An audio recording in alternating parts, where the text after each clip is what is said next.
Hey friends, welcome to the Raising Boys and Girls podcast. I'm Sissy Goff. And I'm David Thomas. And I'm Melissa Trevathan. And we're so glad you joined us for this conversation. Let's dive in.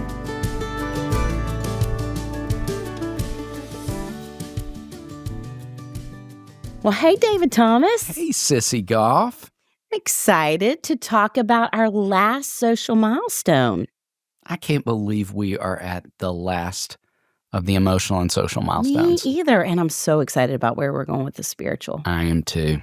We have a lot of good stuff coming up. We just had a really great interview with Jody Burnt. That's going to be a beautiful episode. Can't wait for it to be out. But before we get to that, we got to start with, I feel like there should be a drum roll over this or some theme music in the background, ominous theme music. Boundaries. Boundaries. Whew.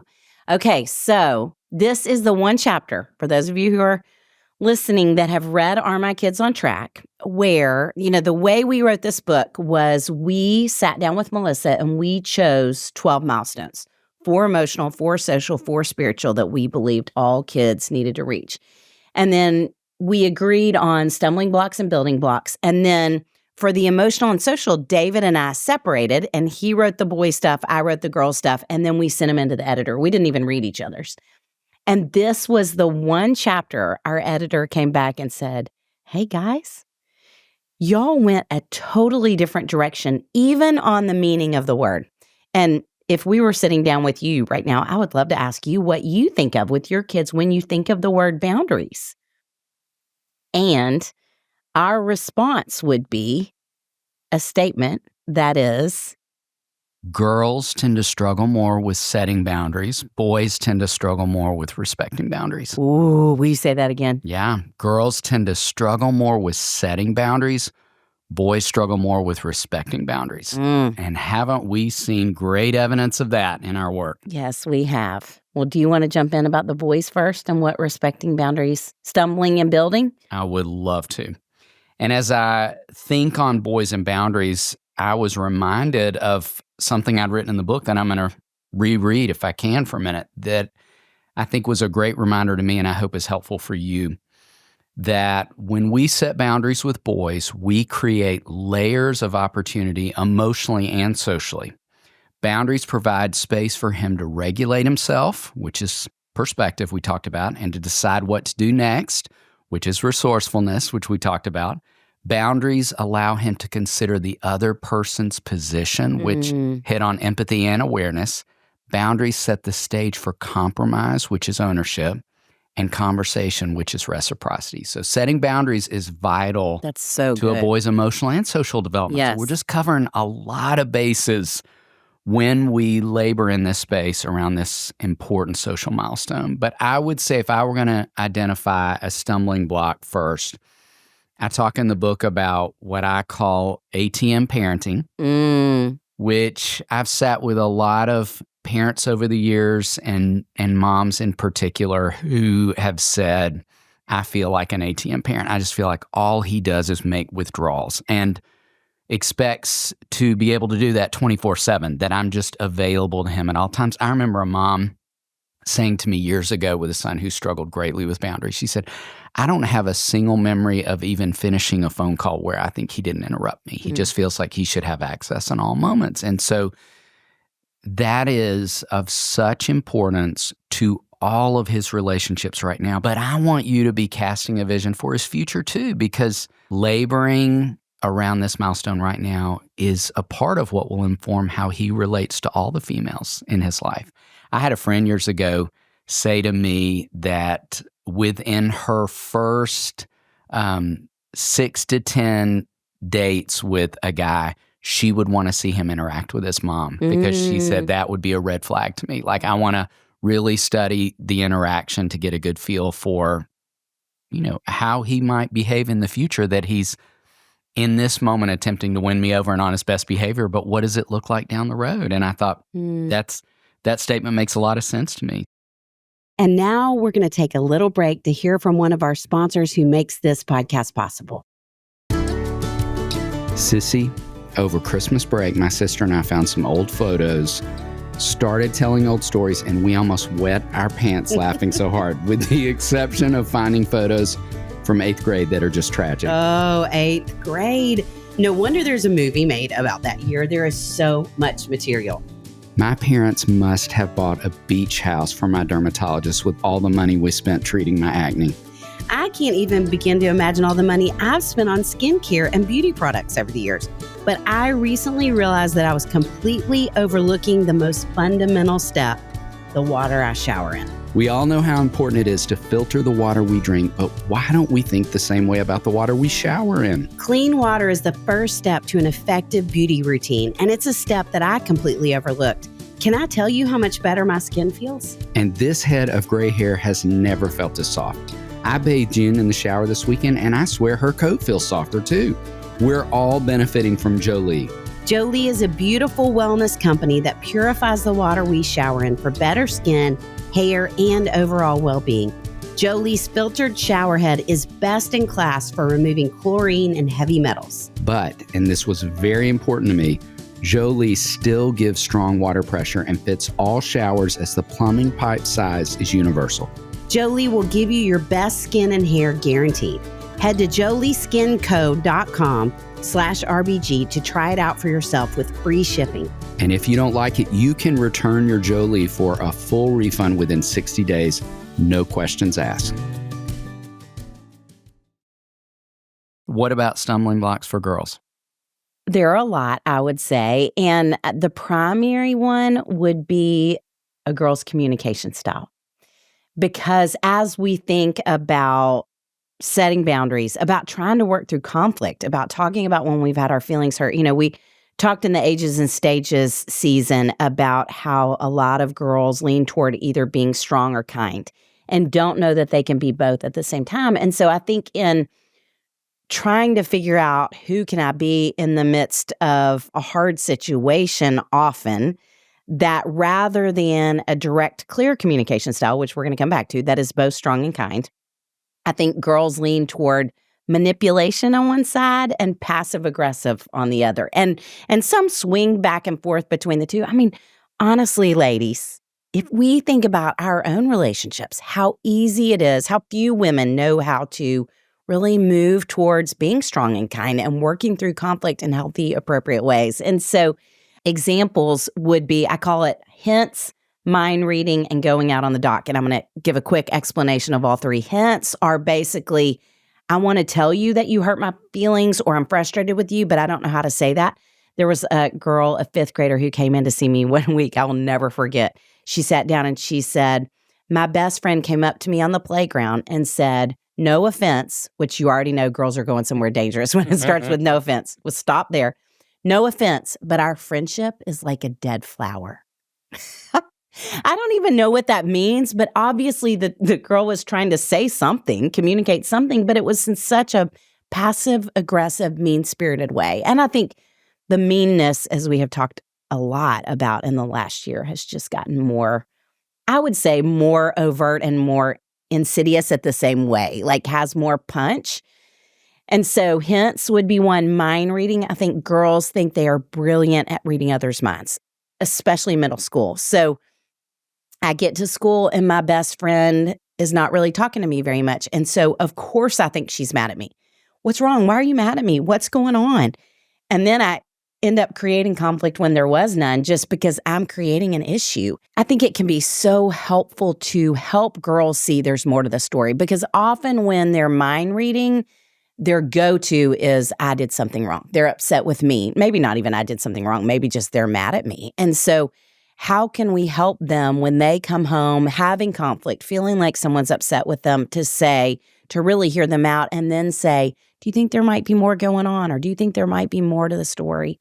So hence mind reading. And the third is going out on the dock, which actually comes from a guy friend of both of ours who, when I was first at Daystar, he told a story and I will never forget it. I mean, 31 years later, this has stayed with me so much, and I'll tell you why. But he said he was the middle of 5 kids. And he said when he was growing up that he often didn't feel like he was getting very much attention from his parents. And so he would get on his bike, ride down his driveway, go into the street, and put his bike in the ditch next to the street leading up to his house. And he would lay on his bike, positioning his body like he had fallen, hoping his parents would drive by. obviously this guy, when he was little, didn't feel like he was getting enough attention. And so that was a way he came up with to try and get some. Fast forward, and he talked about when he was in high school, he would be in the midst of a group of kids, which all kids feel lonely sometimes in the midst of a group. And so his response was they would go on these retreats at a lake house, and he would wander out on the dock, hoping somebody would follow him out there. And you all, that has become a paradigm that I have talked about since that day for girls, because there are girls who live their lives out on the dock. I remember a mom telling me one time they got in some kind of an argument, and this girl wrote her mom a note, slid it under her mom's door, and said, "I'm going to my room to cry. I want you to knock. I may not answer." And we have kids do it in counseling with us. I mean, I will have girls come in and sit with me and say, "It's the worst week I've ever experienced, but I'm not ready to talk about it yet." Which obviously, if I'm saying that, if they're saying that, they want me to know, but there's a lot of drama and manipulation wrapped up in that, and a sense of wanting to be chased and pursued. And so I'll go ahead and give a spoiler in terms of a building block. If you have that child, what we do in counseling is I'll say, and we talk a lot in supervision about this with girls, I would love to hear about your week when you're ready to talk about it, so that they feel validated and they know we're curious and we want to know, but we're not chasing them, because when we do that, we're just reinforcing manipulation. So if you have a goer out or on the dock, go out on the docker, I don't know what we would call her. If you have that child, then I want you to think about what would it look like to help her learn to say, "Hey, you guys, I'm kind of having a hard time." You know, that's what vulnerability and that's what healthy connections look like with kids. But we want to be aware that a lot of kids can swing one direction or the other. That's so good. So needed. Okay, building block. Well, and I think in keeping with what we were talking about, casting a vision, what a gift to all the future males that she will have a relationship with. That we haven't reinforced mind reading and going out on the dock as a relational strategy. That's so good. Okay, should we talk about some building blocks now? Let's talk about a building block, yeah. I'm going to say with boys, I want to encourage parents to major in what we call enforceable consequences. I think it's a great way to help him in respecting boundaries. And often we'll make a request or give a consequence that isn't something we can follow through with easily. So, for example, we'll say things like, "Stop being disrespectful." Well, we ultimately can't control that. But what we could say is, I drive kids to sports practices who are respectful and responsible because I can control whether I take you there. Yeah. I drive kids to birthday parties. I pay the cell phone bill for kids who are respectful. So we're thinking about things that we can follow through with, because you've heard me say before, and I'd say again, boys are primarily experiential learners. So they're going to make the best connections by going through the motions, and they're going to feel the hit, not in a lecture or a long talk, but when I don't get to go to the birthday party, or when I do have to cough up this month's cell phone bill. So I want you to really be thinking about what it would look like. You may even want to make a list of what are consequences that I really can follow through with, and even linking that to what's his currency currently. You know, I can shorten screen time. The things that we can follow through with. So what about building blocks for girls? Well, before I even go there, I want to say I met with a couple this week, and we talked a little bit about some of the trends in parenting right now. And I think one of those trends is that if we were talking about both empathy and boundaries, we are putting 99% of the weight on empathy and 1% on boundaries. And I said that to this couple, and I said, David and I really believe that boundaries make kids feel more secure. And the relief that flooded their face, I mean, she literally said, "Thank you. I've been struggling so much with that." And so we want you to hear us say, I mean, what you're saying is so important. Now, thinking about the girls and boundaries, I think as we're thinking about them leaning towards manipulation and passive aggressiveness, another story that I loved that was such a picture of this. Y'all know we have a little summer retreat program called Hopetown, and we have typically 12 to 20 counselors who are college-age kids that come and help lead Hopetown. with us. And I had 2 girls one summer. We're there for 7 weeks. And I had 2 girls who about week 5, they were living together in a very small space. And it became evident that that was true. And they were having some conflict. And the conflict was starting to bleed over. And I think some kids were picking up on it. And so I brought these 2 girls in to have a conversation about it. And I said, y'all, I can tell you're struggling with each other. And I think we got to figure out a way to work through this, because you still have several more weeks that you're going to be together. And we want to be a place that kids are watching us be kind and encouraging to each other. So what can we do? Let's talk about this. What's going on? And one of the 2 girls said, I'm sorry. It's all my fault. I'm sorry. Can we just move on? Can we just go on? I'm sorry. I'll take all responsibility. And this other girl was watching her, and she had so much empathy on her face. And she said, oh no, I really want you to tell me what I could possibly have done wrong that has made you treat me this horribly. So there we go. Back to passive aggressive. What I could have done. She almost had ownership. She almost was working through conflict in a healthy way. And then she flipped it at the end to what could have made you treat me so horribly. And, interestingly enough, when I was working on this chapter, I asked girls from, over the course of 2 weeks, girls from 2nd through 12th grade, how many of them knew how to work through conflict in healthy ways? Do you know how many girls I had say that they did? 0. 0 girls. And y'all, I think part of that, a huge part of that is on us. What we're modeling, but also what we're teaching them. And so here's my big building block. And I learned this from a girl that I was seeing who had been sent away to an inpatient program, and they use this with their kids. And I loved this concept. It's called VOMP, VOMP. And it's just a basic way to work through conflict. And when she came home, she said, we used it a lot with each other. And she said, I've been using it with my mom. My mom and I've been bumping each other. So it became a verb. So what it stands for is V means you voice your feelings. I feel really hurt that you blank. O, that you own your part in it, which you all is more important than it's ever been, and something that we're missing. That's why it's become more important. Kids aren't seeing what their part is in it. So voice their feelings, own their part. M, you think about what it looks like to walk a mile in that person's shoes. So I felt really sad, David, when you made fun of me. David would never make fun of me, but I felt really sad when you made fun of me the other day. I know I said something unkind to you. It probably really hurt your feelings when I did, where we're trying to put ourselves, we're developing empathy, going back to the milestone of empathy. And then do you think we could purposefully be more kind to each other? So P is plan. We're going to make a plan together for how to move forward. So in that, we're aware of the other person. We're showing empathy. We're taking ownership. We're having a boundary, and we're showing resourcefulness. We're hitting so many milestones. Yes, we are. With just a VOMP. So V, voice, O, own, M, mile in their shoes, P, plan. I love VOMP. I love VOMP. I've coached so many families in it over the years, and I think about a little 4th grade guy who his family practiced it a lot. And then he told me in session one time, I had to VOMP with some kids on the playground the other day. I just love the thought of this little 4th grade boy coaching his classmates on conflict resolution. Yes, that's How awesome so is good. that? I know. Well, should we talk about a little more practical? We've already kind of edged into that great territory. Yes. Thinking about how could we continue practicing boundaries with kids. I'm going to talk about a practice. I learned this from a great mom years ago. She called it Map It Out. And she was telling me the story that she had a son.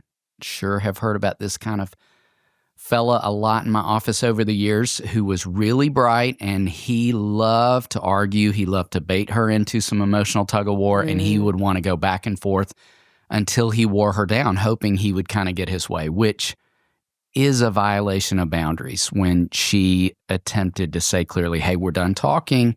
I love you too much to argue. We're not going to keep discussing this. And he would just interrupt, keep pushing forward with his agenda. And so he walked into the den one day in a calm moment, and she had moved the furniture back and put a jump rope in the middle of the room. And she said, I want you to grab one end. I'm going to grab the other. And they talked about what tug of war was, and he knew it from field day. And she said, you pull on your end, I'm going to pull on mine. This is what we're doing a lot in conversations. And she said, when I say, I love you too much to argue or we're done talking, that's like me setting down my side of the rope. So I'm going to put mine down. And then my hope would be you put yours down, and I want you to now practice going to the calm corner, and I'm going to practice going to my bedroom. And they literally walked this out. It was like staging everything in a calm moment so that he could practice, again, an experiential practice of finishing the conversation, respecting her boundary, going to his calm corner, doing some regulation work. He had hung up his top 5 lists that they'd worked on in his calm corner. She'd hung hers up on the bathroom mirror, and she said, we're going to both check our list, and we're going to figure out what we need to do to get from chaos to calm, as we talk a lot about. And I love the thought of not just talking about this or lecturing about this, but walking him through the steps. I mean, they were literally practicing, putting down the rope, going to their collective spaces to do some regulation, which is just so in keeping with what we talked about in the emotional milestones of regulate first, talk second. We can't have good, helpful conversations where kids make great connections unless we've done some regulation work first. Yes. He can't hear and respect boundaries well often until he's done some of that work. So what about a practice? Well, as we're thinking about boundaries in girls, there is a phenomenon that has happened. I can't count how many times in this place, and I would imagine it happens with you too, where I will have a girl that is brought in to see me for counseling, and her parents will say she's really struggling in relationship, and I don't know why. I don't know what's going on. And I will meet with this girl, and I will think, I agree. I have no idea. She is delightful. I love spending time with her. I have no concept of why other kids wouldn't respond well to her. And then I will put her in group for group counseling, or I will interact with her at Hopetown, and I see it pretty quickly. It shows up, and it can be any manner of struggles with boundaries, and often it's related to that. But it doesn't show up for me individually with this girl. It doesn't show up for her parents. And so a really practical suggestion I would have, and even if you don't know that your daughter struggles with boundaries, or even if you feel like she's not necessarily struggling relationally, when you go to your next parent-teacher conference, I want you to say to the teacher, tell me what's going on with her socially. How do you feel like she's doing? How do her peers respond to her? How are her friendships? What do they look like currently? Because that teacher is going to have their eyes on your daughter in an environment you won't. She's going to see her react in ways, handle herself in situations that you just don't have access to. So you're going to get a much fuller picture of who she is. And I want to say, I think I met with a couple not long ago, and we're in Music City, and he's an artist.